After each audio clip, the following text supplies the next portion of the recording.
how do you handle crop rotation and companion planting on your farm? Yeah, when you look at this farm, I think you've seen we have some patches where our students, because at RUCID here we have also a college, we have a vocational training institute, whereby we have students who come here to study organic farming, but also crop production and animal production. So you've already seen that there are some patches whereby we are growing vegetables. And these patches are put in such a way that one season, when we have maybe, for example, brassica, that is in the cabbage family, in one area, then we know that it will not be the same the next season. So what we do, we have the, I could say something like alley they call it growing in alleys. So one alley is planted with a different crop and another alley is planted with another crop. But also I've seen we have got a lot of, for example, when you see our cabbage or sukuma wiki gardens, we have onions. And onion is a very good companion crop in that it will try to repair some of the pests. But not only the onions, there are also others like the marigold, the Baganda called kaunyira, and others which we actually plant. But also you find we have patches of bushes, and these bushes have different crops which have got different aromatic, which are aromatic, and therefore with that they are able to actually help the neighboring crop in reducing or scaring the pests. What are the principles for organic farming? Yeah, I think you see, sometimes people talk about principles, and these principles are actually, they go on changing. But conventionally, we have the principle of health, which means organic farming looks at the health of the people, the health of the animal, the health of the environment.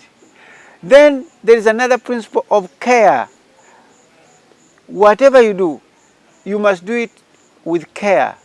So you look at, is it really safe? Is it care? That you have to care about the environment. You have to care about the people. You have to care about the animals. So the principle of care.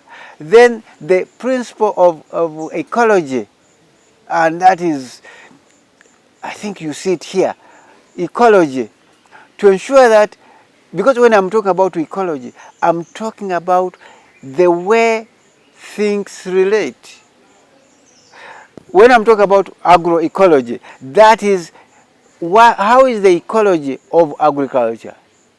Usually people talk about agroecology, but I'd say we have ecology of the farm. How does the ecology of the farm looks like? So we have the principle of the ecology. So, and I think there are five principles, but maybe now, but those three which I can talk about. Can you describe your approach to compositing, compositing, and its role in organic farming? Yeah, for us, we have already said that the fertility of the soil depends on how active the soil microorganisms are.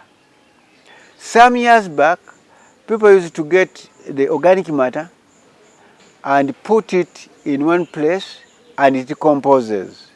When it is decomposing, it means they are using organic matter.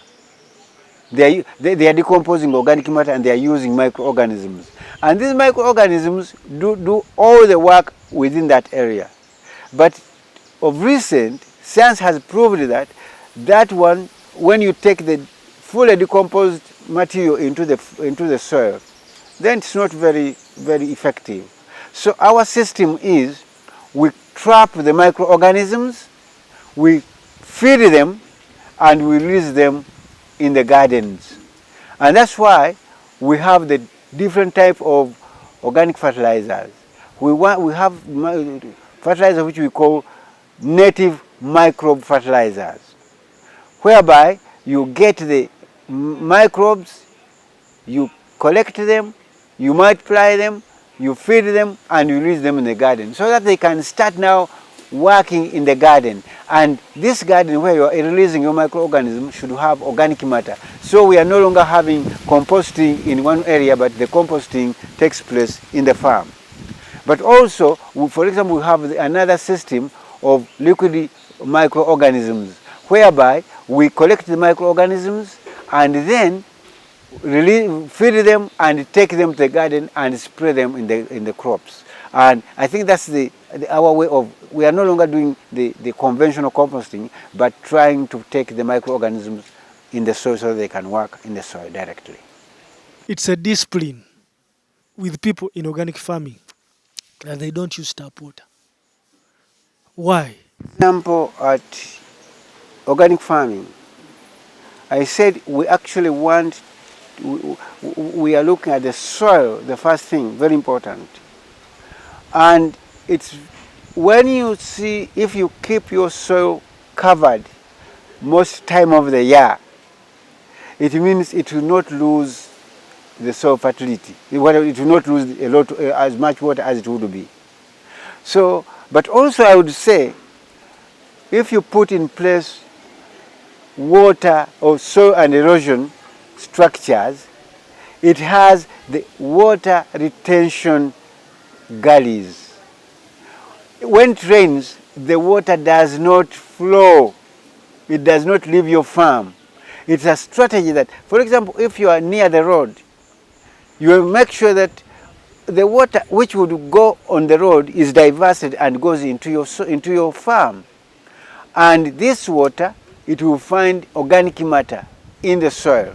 And the organic matter have the capacity to actually absorb water and keep water and have it.